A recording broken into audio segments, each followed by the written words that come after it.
ಮೊದಲಿಗೆ ಎಲ್ರಿಗೂ ನಮಸ್ಕಾರ. ನಾನು ನಿಮ್ಮ ಜೊತೆ ಇದ್ದವನೇ, ಈಗ ಇಲ್ಲಿ ಬಂದು ಕೂತಿದ್ದೀನಿ ಅಷ್ಟೇ. ಕೆಲವೊಂದು 10-11 ವರ್ಷಗಳ ಸಿನಿಮಾ ಮಾಡ್ತಾ ನೀವೆಲ್ಲ ಯಾಕಿಷ್ಟು ಸ್ಟ್ರೈಟಾಗಿ ಕೇಳ್ತಾ ಇದ್ದೀರಾ ಪ್ರಶ್ನೆಗಳು, ಮತ್ತು ನಿಮ್ಮ ಹತ್ರ ಯಾಕೆ ಈ ಥರದ ಮಾತುಗಳು ಬರ್ತಾ ಇದೆ ಅಂದರೆ, ಯೂಟ್ಯೂಬರ್ಸ್ಗಳೆಲ್ಲ ಈ ಡಿಜಿಟಲ್ ಮೀಡಿಯಾ ಹೊಂದಿರೋರೆಲ್ಲರೂ ಒಂಥರ ಪ್ರಾದೇಶಿಕ ಪಕ್ಷಗಳ ಥರ, ರೀಜನಲ್ ಪಾರ್ಟಿ ಥರ. ನಿಮಗೆ ಯಾರು ಹೈಕಮಾಂಡ್ ಇರೋಲ್ಲ. Congratulations to you. ನೀವು ಅಂದ್ಕೊಂಡಿದ್ದು ನೀವು ಮಾಡ್ತೀರಾ. ಈ ಹೈಕಮಾಂಡ್ ಇರೋರಿಗೆ ತುಂಬ ಹಿಂದೆ ಮುಂದೆ ಎಲ್ಲ ಇರುತ್ತೆ.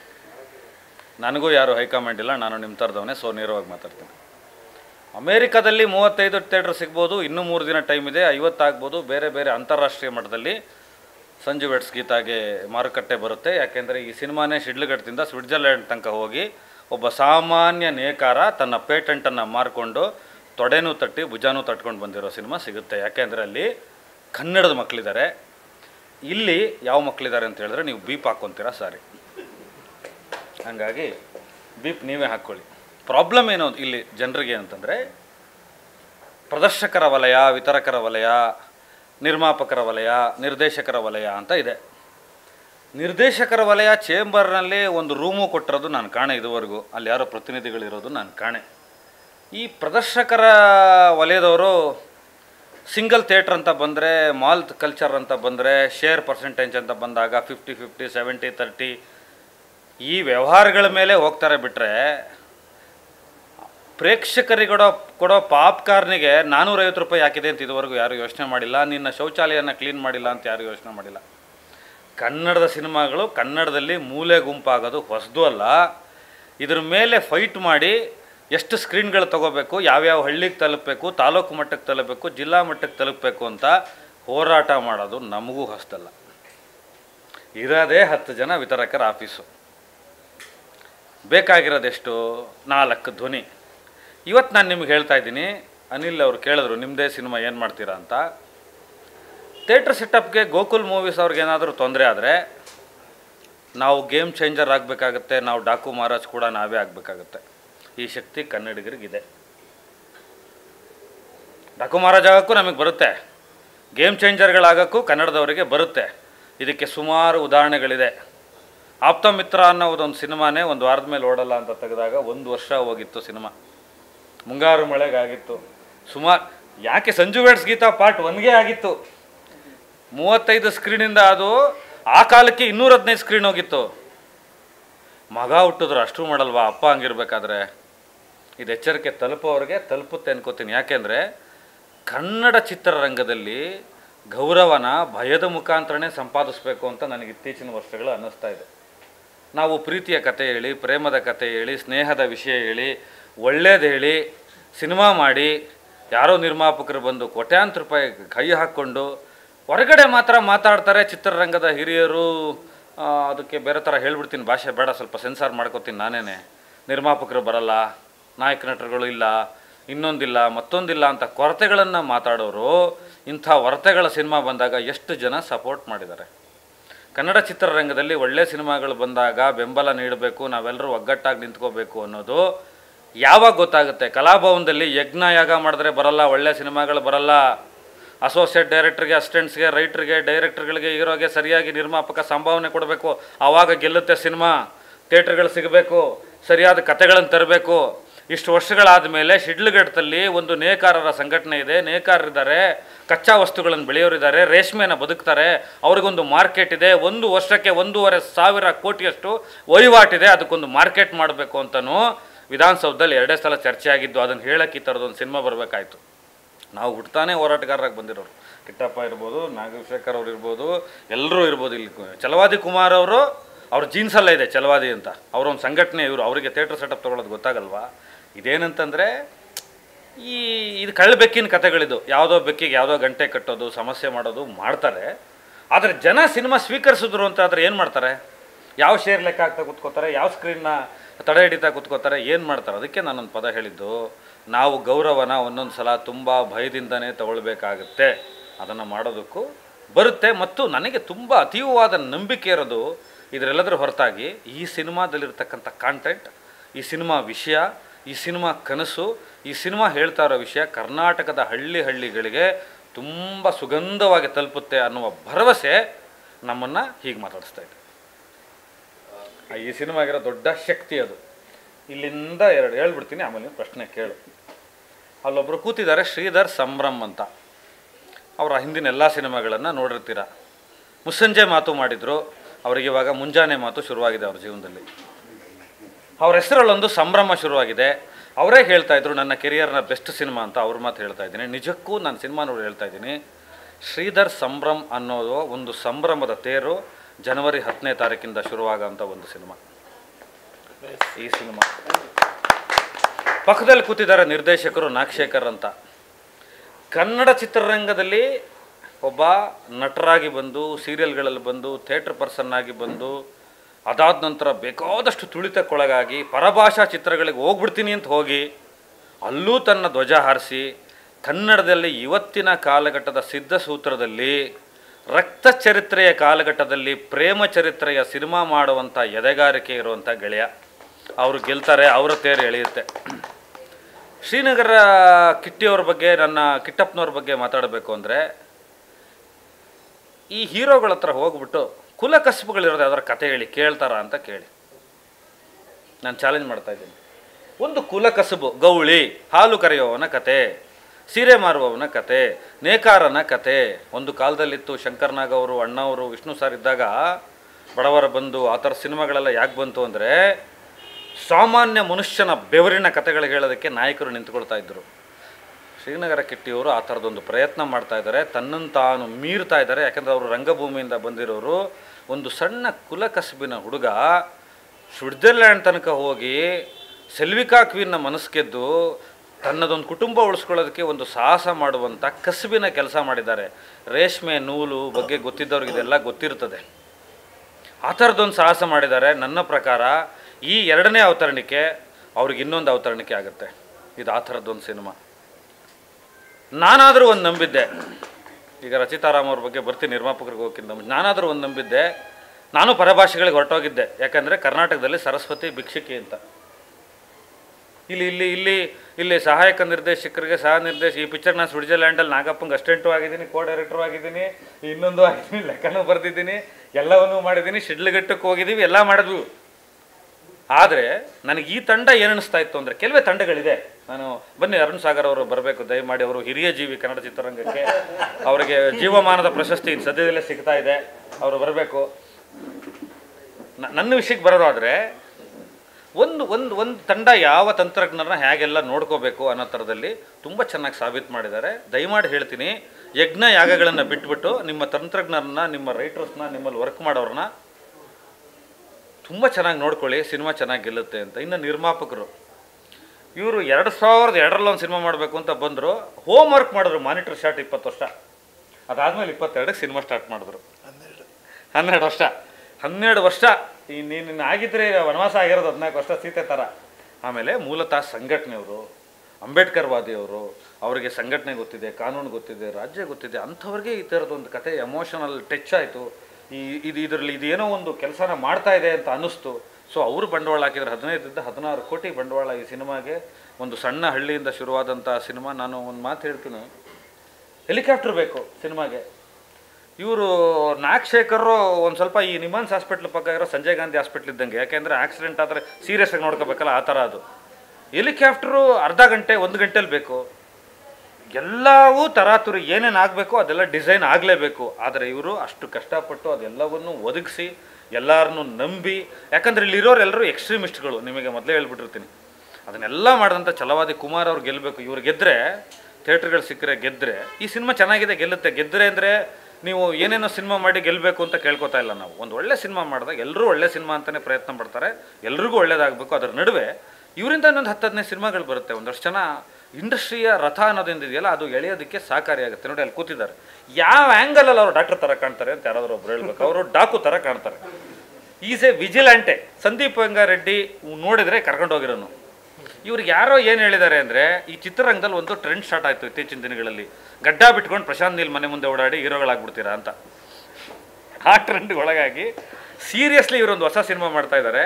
ಈ ಸಿನಿಮಾದಲ್ಲೂ ಎಂಥ ಕ್ಯಾರೆಕ್ಟರ್ ಇದೆ ಅಂದರೆ, ತುಂಬ ಅಂತಃಕರಣ ಇರೋನು, ತುಂಬ ಹೆಣ್ತನ ಇರೋನು, ತುಂಬ ತಾಯ್ತನ ಇರೋನು, ಕೆಟ್ಟವನು ಅನ್ನಿಸ್ಕೊಂಡು ಒಳ್ಳೆಯವನಾಗಿ ಕಾಣೋಂಥ ಒಂದು ಪಾತ್ರ ಮಾಡಿದ್ದಾರೆ. ನಿಜಕ್ಕೂ ನನಗೆ ಇವರು ಪರಿಚಯ ಆಗಿದ್ದದರಲ್ಲಿ ಎಕ್ಸಲೆಂಟಾಗಿ ಆ್ಯಕ್ಟ್ ಮಾಡಿದ್ದಾರೆ. ತುಂಬ ಎಕ್ಸಲೆಂಟಾಗಿ ಮಾಡಿದ್ದಾರೆ. ಒಂದು ಉದಯೋನ್ಮುಖ ಪ್ರತಿಭೆ ಇದು. 20 ವರ್ಷದಿಂದನೂ ಉದಯೋನ್ಮುಖ ಪ್ರತಿಭೆನೇ ಪ್ರಯತ್ನ ಪಡ್ತಾ ಇದೆ.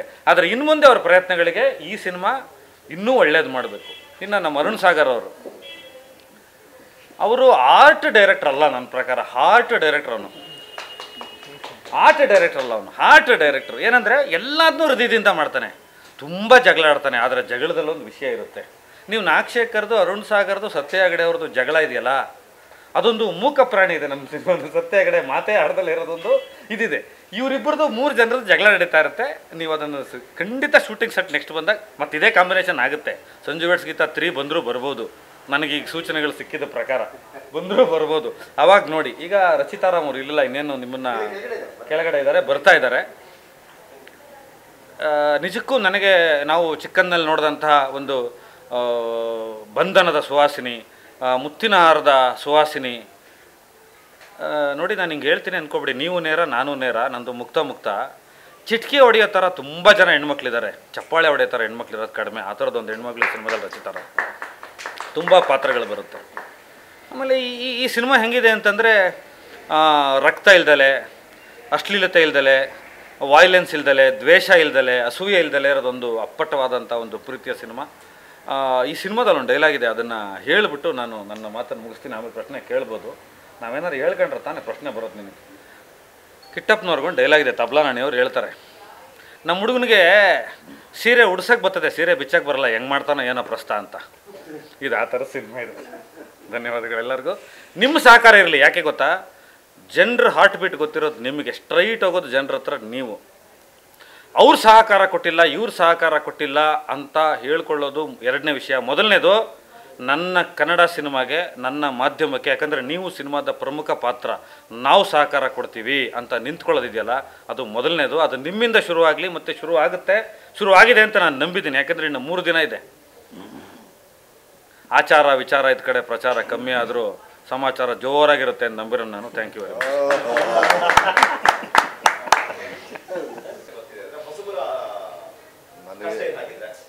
ಯಾಕೆ ಚಿತ್ರರಂಗದಲ್ಲಿ ಒಬ್ಬ ಕಲಾವಿದರಿಗೆ ಅಥವಾ ಒಂದು ಚಿತ್ರಕ್ಕೆ ಸಮಸ್ಯೆ ಆಗ್ತಿದೆ ಅಂದಾಗ ಇಡೀ ಚಿತ್ರರಂಗ ಯಾಕೆ ಅಂತ ಇದೇ ಜನ ಸಾಮಾನ್ಯ ಜನ ಒಂದು ಯಾವ್ದೊಂದು ಹೋರಾಟ ಆಗಬೇಕು ಅಂದ್ರೆ ಚಿತ್ರರಂಗದವ್ರು ಯಾಕಿಲ್ಲ ಅಂತ ಕೇಳ್ತಾರೆ. ಆದ್ರೆ ಚಿತ್ರರಂಗಕ್ಕೆ ಸಮಸ್ಯೆ ಆಗಿದೆ ಅಂತ ಅವ್ರು ಯಾರು ಯಾಕೆ ಪ್ರಶ್ನೆ ಮಾಡ್ತಾರೆ? ಇಲ್ಲ, ನಾನು ಅದರ ಬಗ್ಗೆ ಉಲ್ಲೇಖ ಮಾಡೋಕ್ಕಾಗಲ್ಲ. ನಮ್ಮಿನ್ನೂ ಯಾರು ಹೋರಾಟ ಮಾಡ್ತಾ ಇದ್ದಾರೋ, ಯಾರು ಹೋರಾಟ ಮಾಡ್ತಿಲ್ವೋ, ಸಹಾಯ ಮಾಡ್ತಿಲ್ವೋ ಗೊತ್ತಿಲ್ಲ. ನಾವು ಇವತ್ತೇ ಈ ವಿಷಯ ಹೇಳ್ತಾ ಇರೋದು. ಈಗ ಇನ್ನು ಅರ್ಧ ಗಂಟೆಗೆ ನೀವೆಲ್ಲ ಶುರು ಮಾಡ್ತೀರೋ ಹೋರಾಟನ, ಆನಂತರ ಅವ್ರು ಹೆಂಗೆ ರೆಸ್ಪಾನ್ಸ್ ಮಾಡ್ತಾರೆ ನೋಡ್ತೀವಿ. ನಾಳೆಯಿಂದ ಗೊತ್ತಾಗುತ್ತೆ. ಯಾಕಂದರೆ ಈ ಸಮಸ್ಯೆ ಬಗ್ಗೆ ನಾವು ಮಾತಾಡ್ತಿರೋದು, ನಮಗೆ ಇದ್ರ ಬಿಸಿ ತಟ್ಟಿದ್ದು ಇವತ್ತು ಬೆಳಿಗ್ಗೆ. ನೀವೆಲ್ಲ ಬರ್ತೀರಾ, ನಿಮ್ಮ ಮುಂದೆ ಹೇಳ್ಕೋಬೋದು. ನಿಮ್ಮಗಳಿಗೆ ಸೆನ್ಸರ್ ಇಲ್ಲ, ಸಿನಿಮಾಗೆ ಸೆನ್ಸರ್ ಇದೆ, ಟೆಲಿವಿಷನ್ ಸೆನ್ಸರ್ ಇದೆ, ಯೂಟ್ಯೂಬರ್ಸ್ಗೆ ಸೆನ್ಸರ್ ಇಲ್ಲ. ಹಾಗಾಗಿ ನೇರವಾಗಿ ನಿಮ್ಮ ಹತ್ರ ನಾವು ಮನ ಬಿಚ್ಚಿ ಮಾತಾಡ್ಬೋದು. ನೀವು ಅದನ್ನು ನೇರವಾಗಿ ಆಡಿಯನ್ಸಿಗೆ ತೋರಿಸ್ತೀರ. ಅದನ್ನು ನೋಡಿ ಸ್ಪಂದಿಸಿ ಎಲ್ಲ ಬಂದು ನಮ್ಮ ಜೊತೆ ಕೈ ಜೋಡಿಸಿದ್ರೆ ಹೋರಾಟ ಮಾಡೋದೊಂದು ದೊಡ್ಡ ವಿಷಯ ಅಲ್ಲ. ಛಲವಾದಿ ಕುಮಾರ್ ಅವರು ಅದೇ ಹಿನ್ನೆಲೆಯಿಂದ ಬಂದವರು.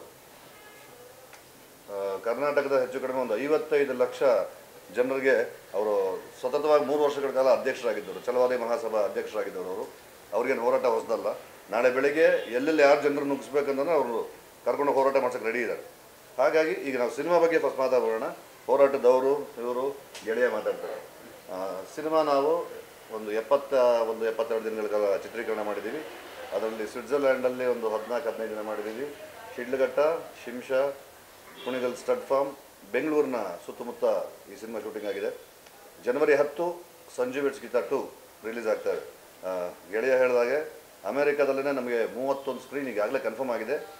ಅದಿನ್ನೂ ಹೆಚ್ಚು ಕಡಿಮೆ 50 ಆಗೋ ಥರ ಇದೆ ಅಂತ ಡಿಸ್ಟ್ರಿಬ್ಯೂಟರ್ ಹೇಳಿದ್ದಾರೆ. ಆಸ್ಟ್ರೇಲಿಯಲ್ಲಿ ಒಂದು 2-3 ಸ್ಕ್ರೀನ್ ಕನ್ಫರ್ಮ್ ಆಗಿದೆ. UK-ಲ್ಲಿ ಒಂದು 4 ಸ್ಕ್ರೀನ್ ಕನ್ಫರ್ಮ್ ಆಗಿದೆ. ಗಲ್ಫಲ್ಲಿ ಒಂದು 3-4 ಸ್ಕ್ರೀನ್ ಕನ್ಫರ್ಮ್ ಆಗಿದೆ. ಬೆಂಗಳೂರು ಕರ್ನಾಟಕದಲ್ಲಿ ಈಗಾಗಲೇ ಸಿಂಗಲ್ ಸ್ಕ್ರೀನ್ಸ್ ಒಂದು 170 ತನಕ ಆಗಿದೆ ಅನ್ಸುತ್ತೆ, 200 ಆಗಿದೆ. ಮಲ್ಟಿಪ್ಲೆಕ್ಸ್ದೆಲ್ಲ ಶೋಸು ಅದು ಇನ್ನೂ ಎಷ್ಟು ಶೋ ಅಂತ ಗೊತ್ತಿಲ್ಲ. ಎಲ್ಲ ಮಲ್ಟಿಪ್ಲೆಕ್ಸಲ್ಲೂ ಇರ್ತೀವಿ ನಾವು, ನಂಬರ್ ಆಫ್ ಶೋಸ್ ಗೊತ್ತಿಲ್ಲ. ಹೀಗಾಗಿ ಜನವರಿ 10ಕ್ಕೆ ನಾವು ಸಿನಿಮಾ ಬಿಡುಗಡೆ ಮಾಡ್ತಾ ಇದ್ದೀವಿ. ಇದರ ಬಗ್ಗೆ, ಸಿಂಗಲ್ ಸ್ಕ್ರೀನ್ಗಳ ಬಗ್ಗೆ ಯಾವ ರೀತಿ ಹೋರಾಟ ಮಾಡ್ತೀವಿ ಅಂತ ನಾಳೆ ಬೆಳಿಗ್ಗೆ ಮತ್ತೊಮ್ಮೆ ಇದಕ್ಕೆ ರೆಸ್ಪಾಂಡ್ ಮಾಡೋ ನಮ್ಮ ಎಲ್ಲ ಕನ್ನಡ ಸಂಘಟನೆಗಳವರು, ನಮ್ಮ ಒಕ್ಕಲಿಗ ಸಮಾಜದ ಎಲ್ಲ ಸಂಘಟಕರು, ಛಲವಾದಿ ಮಹಾಸಭಾದ ಎಲ್ಲ ಸಂಘಟಕರು ಎಲ್ಲರೂ ಬಂದು ಸೇರಿದ್ರೆ ಯಾವುದೂ ದೊಡ್ಡದಲ್ಲ. ನಾವು ಸುಮ್ಮನೆ ಇರ್ತೀವಿ ಅಂತ ಮೈ ಮೇಲೆ ಎರ್ಕೊಂಡ್ರೆ ಕೆರಳಿದ್ರೆ ಬೇರೆ ಥರ ಆಗುತ್ತೆ. ಕೆರಳಿಸ್ಬೇಡಿ ನಮ್ಮನ್ನು ದಯಮಾಡಿ. ಅದೇನಾಗಬೇಕು, ಯಾವ್ಯಾವ ಸಿನಿಮಾ ಕನ್ನಡಕ್ಕೆ ಏನು ಮರ್ಯಾದೆ ಕೊಡಬೇಕು ಅದನ್ನು ಕೊಡಿ. ಪರಭಾಷೆಗಳಿಗೆ ನೀವು ಕೊಡಿಬೇಡಿ ಅಂತೆಲ್ಲ ನಾವು ಹೇಳಲ್ಲ. ನನ್ನ ಮನೆಯ ಮಕ್ಕಳಿಗೆ ಟೊಮೆಟೊಕಾಯಿ ಕೊಟ್ಬಿಟ್ಟು ಪಕ್ಕದ ಮನೆಯವ್ರಿಗೆ ಕ್ಯಾಟ್ರೈಸ್ ಕೊಡಿಸ್ತೀರ, ನೀವು ತಪ್ಪಾಗತ್ತೆ. ಇದು ಚೆನ್ನಾಗಿಲ್ಲ, ಅದನ್ನು ಮಾಡಬೇಡಿ.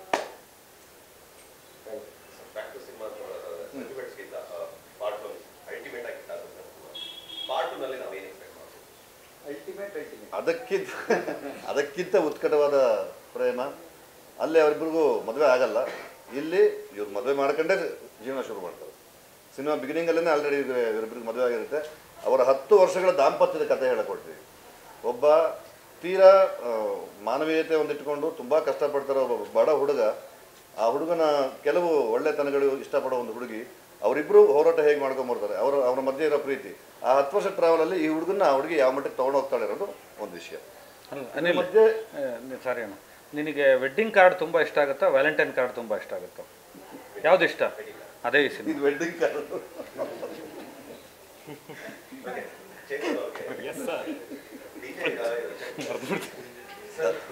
ಸರ್ ಮಾತಾಡುವಾಗ ನಿಮ್ಮ ಕ್ಯಾರೆಕ್ಟರ್ ಬಗ್ಗೆ ತುಂಬಾ ಅದ್ಭುತವಾಗಿ ಹೇಳಿದ್ರು. ಲೈಫ್ ಹುಡುಗ ತುಂಬಾ ಮನಸ್ಸಿಗೆ ಹೇಳ್ತಾನೆ. ಸೊ ನಿಮ್ಮ ಕ್ಯಾರೆಕ್ಟರ್ ಬಗ್ಗೆ ಅವ್ರು ಅಷ್ಟು ಇಂಪ್ಯಾಕ್ಟ್ ಆಗಿ ಮಾತಾಡ್ತಾರೆ. ಏನ್ ಮಾಡಿದ್ದಾರೆ? ಬರ್ತೀನಿ ಬಾ.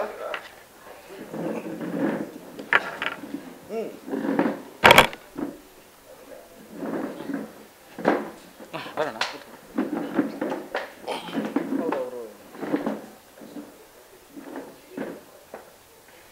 ಎಲ್ಲರಿಗೂ ನಮಸ್ತೆ.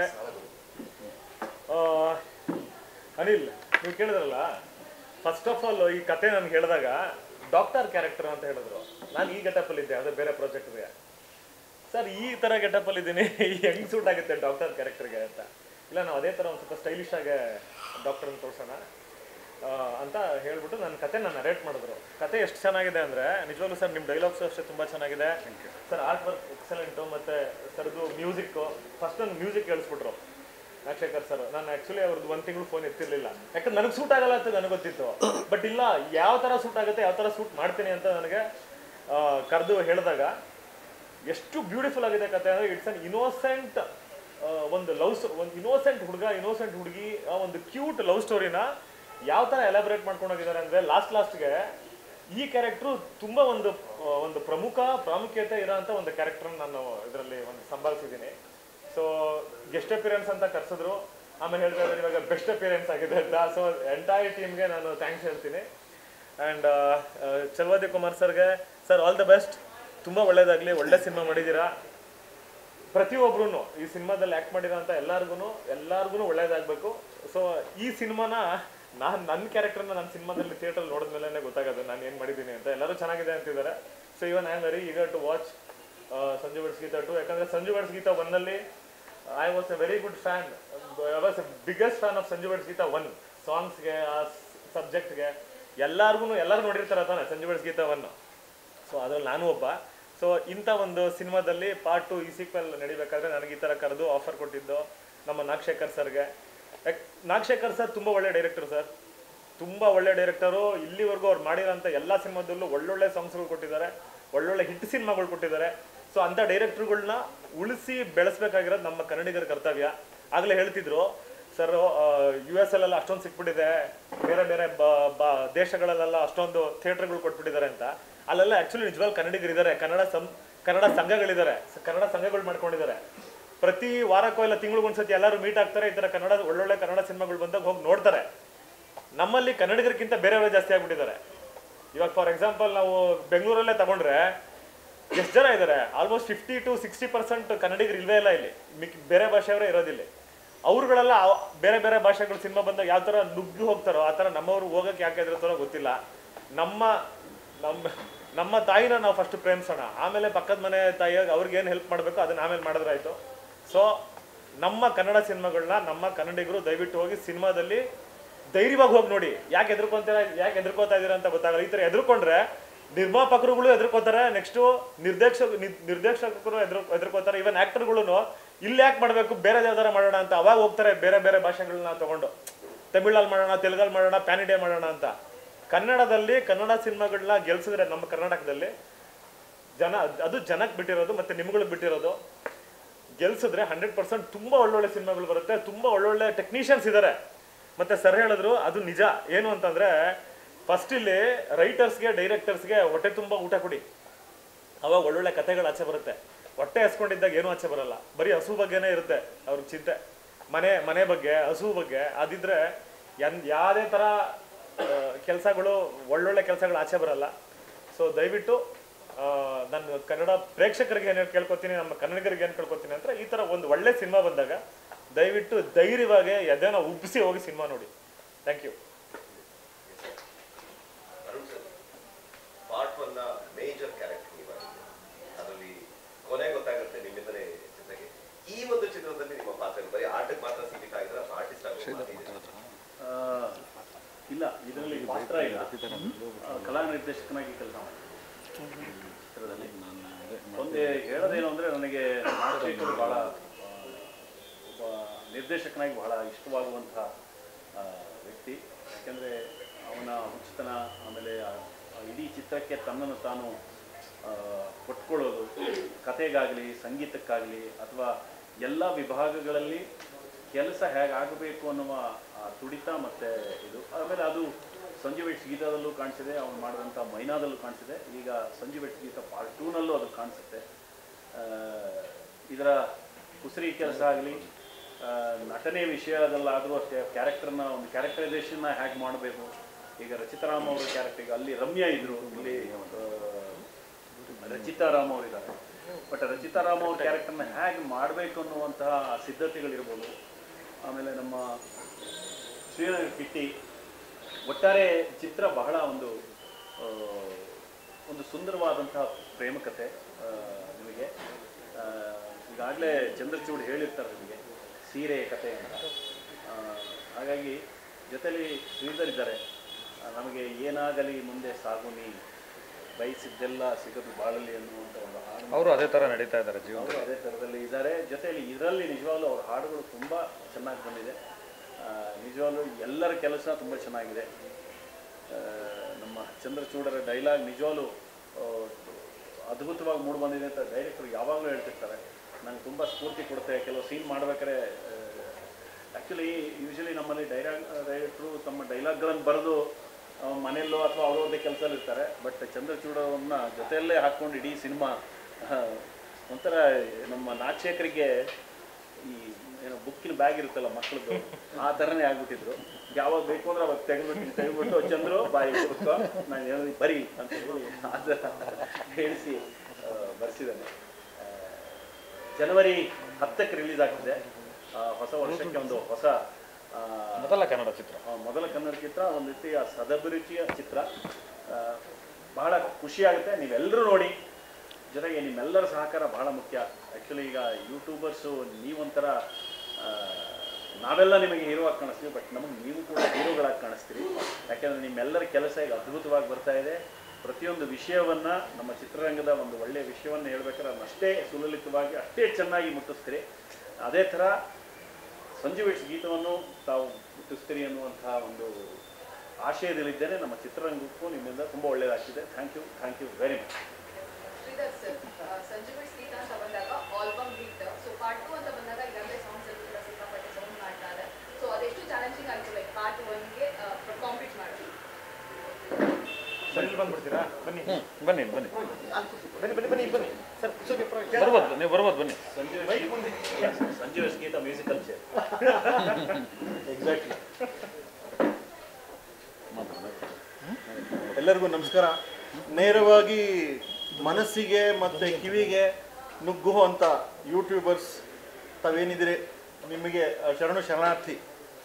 ನಿಮ್ಮ ಮೂಲಕ ನಮ್ಮ ಸಂದೇಶ ಬಹಳ ಬೇಗ ರವಾನಿಸುತ್ತೆ. ಈಗ ಆಲ್ರೆಡಿ ಲೈವ್ ಹೋಗ್ತಿರೋರು ನನಗೆ ಇಲ್ಲಿ ಮೆಸೇಜ್ ಮಾಡ್ತಾ ಇದ್ದಾರೆ. So very thankful and very fastest ಅಂತೇಳ್ಬಿಟ್ಟು ಹೇಳೋಕ್ಕೆ ಇಷ್ಟಪಡ್ತೀನಿ. ಸೊ ಈ ಮೂಲಕ ಇವತ್ತು ಎಲ್ಲ ಘಟಾನುಘಟಿರು, ನಮ್ಮ ಚಂದ್ರಣ್ಣವರು, ಅರುಣ್ ಸಾಗರ್ ಅವರು, ಮತ್ತು ಚೇತನ್ ಚಂದ್ರ ಅವರು, ನಿರ್ದೇಶಕರು, ಕಿತ್ತಪ್ಪ ಅವರು, ಎಲ್ಲರೂ ಬಹಳಷ್ಟು ವಿಚಾರಗಳನ್ನು ಹಂಚ್ಕೊಂಡಿದ್ದಾರೆ. ಸಂಗೀತದ ವಿಚಾರಕ್ಕೆ ಬಂದಾಗ ನನಗೆ ಬಹಳ ಚಾಲೆಂಜಿಂಗ್. ಇವ್ರು ಕೇಳಿದಂಥ ಪ್ರಶ್ನೆಗೆ ಹೌದು, ಒಂದು ದೊಡ್ಡ hit cinema, super hit cinema, ಹಾಡುಗಳ ಮೂಲಕ ಸದ್ದು ಮಾಡಿದಂಥ ಸಿನಿಮಾ, ಇದಕ್ಕೆ ಸೀಕ್ವಲ್ ಅಂತ ಬಂದಾಗ ಹೆಸರಲ್ಲಿ ಸಂಜು ವೆಟ್ಸ್ ಗೀತ ಪಾರ್ಟ್ 2 ಅಂತ ಬಂದಾಗ ಇಲ್ಲಿ ನಾನೊಬ್ಬ ಹೊಸಬ ಆಗ್ತೀನಿ, ಅಂದರೆ ಟೆಕ್ನಿಕಲ್ ಕ್ರ್ಯೂಯಲ್ಲಿ ಸೊ ಇದನ್ನು ಬಹಳ ನಾನು ನಂಬಿಕೆಯಿಂದ ಉತ್ಸಾಹದಿಂದ ಇದನ್ನು ಕೈಗೆತ್ಕೊಂಡೆ, ಅಷ್ಟೇ ಸಂತೋಷದಿಂದ ಕೈಗೆತ್ಕೊಂಡೆ. ಯಾಕಪ್ಪ ಅಂತ ಹೇಳಿದ್ರೆ ನಿರ್ದಿಷ್ಟವಾದ ಬಹಳ ಸ್ಪಷ್ಟವಾದ ಆಲೋಚನೆ ಮತ್ತು ವಿವರಣೆ ಮತ್ತು ಸಂಗೀತದ ಒಂದು ಚೌಕಟ್ಟು ಏನಂತ ಬಲ್ಲ ಒಬ್ಬ ನಿರ್ದೇಶಕನ ಜೊತೆ ನಾನು ಇದ್ದೀನಿ ಅಂತ, ಒಟ್ಟಾರೆ ಆ ತಂಡದ ಜೊತೆನೇ ನಾನು ಇದ್ದೀನಿ ಅಂತ. ಚಂದ್ರಚೂಡ್ ಸರ್ ಮತ್ತು ಕಿಟ್ಟಪ್ಪ ಅವರು ಇವರೆಲ್ಲ ಸಂಗೀತಕ್ಕೆ ಭಾಳ ಅಂಟ್ಕೊಂಡಿರ್ತಾರೆ. ಸೊ ನಾನು ತುಂಬ ಸಂತೋಷವಾಗಿ ಇದನ್ನು ಒಪ್ಕೊಂಡೆ. ಮತ್ತು ಹಾಡುಗಳು ಅಷ್ಟೇ ಚೆನ್ನಾಗಿ ಬಂತು. ಜೊತೆಗೆ ಕವಿರಾಜ್ ಅವರು ಕವಿಗಳು ಅವರೆಲ್ಲ ಚಿತ್ರಗಳಿಗೂ ನಾಗಪ್ಪ ಅವ್ರ ಜೊತೆ ಕೆಲಸ ಮಾಡಿದ್ದಾರೆ. ಸೊ ಅವರಿಗೆ ಇದೇನು ಹೊಸದಲ್ಲ, ಒಳ್ಳೊಳ್ಳೆ ಸಾಲುಗಳನ್ನು ಕೊಟ್ಟರು. ಮತ್ತು ಸೋನು ನಿಗಮ್ ಅವರು, ಸೊ ಇದಕ್ಕೆ ಒಂದು ಒಂದು ಒಂದು ದೈವ ಧ್ವನಿ ಅಂತ ಹೇಳಕ್ಕೆ ಇಷ್ಟಪಡ್ತೇನೆ. ನಮ್ಮ ಭಾರತ ಕಂಡ ಒಂದು ಅದ್ಭುತವಾದ ಒಂದು ಕಂಠಸಿರಿ ಅವ್ರದ್ದು. ಸೊ ಈ ಒಂದು ಆಲ್ಬಮ್ಗೆ ಅಫ್ಕೋರ್ಸ್ ನಮ್ಮವರು ಇಲ್ಲಿ ತುಂಬ ಜನ ನಮ್ಮ ಸಂಗೀತ ರವೀಂದ್ರನಾಥ್ ಹಾಡಿದ್ದಾರೆ ಇದರಲ್ಲಿ. ಬಟ್ ಸೋನು ನಿಗಮ್ ಅವರು ಇದಕ್ಕೆ ಒಂದು ಸಿರಿ ಅಂತಲೇ ಹೇಳಕ್ಕೆ ಇಷ್ಟಪಡ್ತೀನಿ. 3 ಹಾಡುಗಳನ್ನು ಹಾಡಿದ್ದಾರೆ, ಅದ್ಭುತವಾಗಿ ಹಾಡಿದ್ದಾರೆ. ನನ್ನ ಸಂಗೀತ ನಿರ್ದೇಶನದ ಹಲವಾರು ಚಿತ್ರಗಳಿಗೆ ಸೋನು ನಿಗಮ್ ಅವರು ದನಿಯಾಗಿರೋದು ನನಗೆ ತುಂಬ ಒಂದು ವರಪ್ರದಾನ ಅಂತ ಹೇಳಕ್ಕೆ ಇಷ್ಟಪಡ್ತೀನಿ. ಸೊ ಹಾಡು ಒಟ್ಟಾರೆ, ಆಮೇಲೆ ಸತ್ಯ ಹೆಗಡೆ ಅವರು ಈ ಹಾಡುಗಳನ್ನು ಚಿತ್ರದ ಜೊತೆಗೆ ಈ ಹಾಡುಗಳನ್ನ ವೈಭವೀಕರಣ ಮಾಡಿರ್ತಕ್ಕಂಥ ರೀತಿ ಆನ್ ಸ್ಕ್ರೀನ್ ಪ್ರೆಸೆಂಟೇಷನ್ ನನ್ನ ಚಿತ್ರದ ಅಂದರೆ ನನ್ನ ಮ್ಯೂಸಿಕಲ್ ಜರ್ನಿ, ನನ್ನ ಫಿಲ್ಮ್ ಜರ್ನಿಗೆ the best songs and the best movie ಅಂತ ಹೇಳಕ್ಕೆ ಇಷ್ಟಪಡ್ತೀನಿ. ಸೊ ಇದನ್ನು ನಾನು ಈ ಪ್ರೆಸ್ ಮೀಟ್ ಆಗೋಕ್ಕಿಂತ ಮುಂಚೆ ಈ ವಿಚಾರವನ್ನು ಹಂಚ್ಕೊಂಡಿದ್ದೆ. ಸೊ ಈ ಮೂಲಕ ನಾನು ಹೇಳಕ್ಕೆ ಇಷ್ಟಪಡ್ತೀನಿ, ನನ್ನ one of the best cinemas ನನ್ನ ಕರಿಯರಲ್ಲಿ Sanju weds Geetha part 2 and the credit goes to the director Kittappa and ನಮ್ಮ ನಿರ್ಮಾಪಕರಿಗೆ. ಕಡೆಯದಾಗಿ ಹೇಳಿದ್ರು ಇವತ್ತಿನ ಒಂದು ಬಹಳ ಶಕ್ತಿ, ಬಹಳ ಒಂದು ಸ್ಫೂರ್ತಿ ಮಾಡೋ ನಮ್ಮೆಲ್ಲರ ಸಪೋರ್ಟ್ ಬೇಕಾಗಿರೋದು ನಿರ್ಮಾಪಕರಿಗೆ. ಈಗಷ್ಟೇ ನಾವು ಥಿಯೇಟ್ರ್ಗಳ ವಿಚಾರ ಮಾತಾಡ್ತಿದ್ವಿ, ಹಲವಾರು ಕಡೆಯಿಂದ ನಮ್ಗೆ ಸಪೋರ್ಟು ಬರ್ತಿದೆ. ಸೊ ಹೋರಾಟ ಇನ್ನೇನು ಶುರು ಆಗುತ್ತೆ ಅನ್ನೋ ಥರ ಇದೆ. ಸೊ ನಮಗೆಲ್ಲರೂ ಒಳ್ಳೆ ಥಿಯೇಟ್ರ್ ಸಿಗುತ್ತೆ ಅಂತ ಒಂದು ಭರವಸೆ ಇದೆ. ಮತ್ತು ನಮ್ಮ ನಿರ್ಮಾಪಕರಾಗಿ ಚಲವಾದಿ ಕುಮಾರ್ ಸರ್ ಏನಿದ್ದಾರೆ, ಹೋರಾಟಗಾರ, ಇವರ ಒಂದು ಸಪೋರ್ಟ್ ಈ ಸಿನಿಮಾಗೆ ತುಂಬಾ ಇದೆ. ಮತ್ತು ಥ್ಯಾಂಕ್ಸ್ ಅಣ್ಣ, ಥ್ಯಾಂಕ್ಸ್. ನಿಮ್ಮೆಲ್ಲರ ಸಪೋರ್ಟು ಕೂಡ ಅವಶ್ಯಕತೆ. ಸೊ ಧನ್ಯವಾದ ಎಲ್ಲರಿಗೂ, ನಮಸ್ಕಾರ. ಮೇಡಮ್ ಬಂದ್ರಂತೆ 2 ನಿಮಿಷ ನೀವು ಮಾತಾಡ್ತೀವಿ ಆಯ್ತಾ? ಮಾತಾಡಾಯ್ತಲ್ಲ. ಸರ್.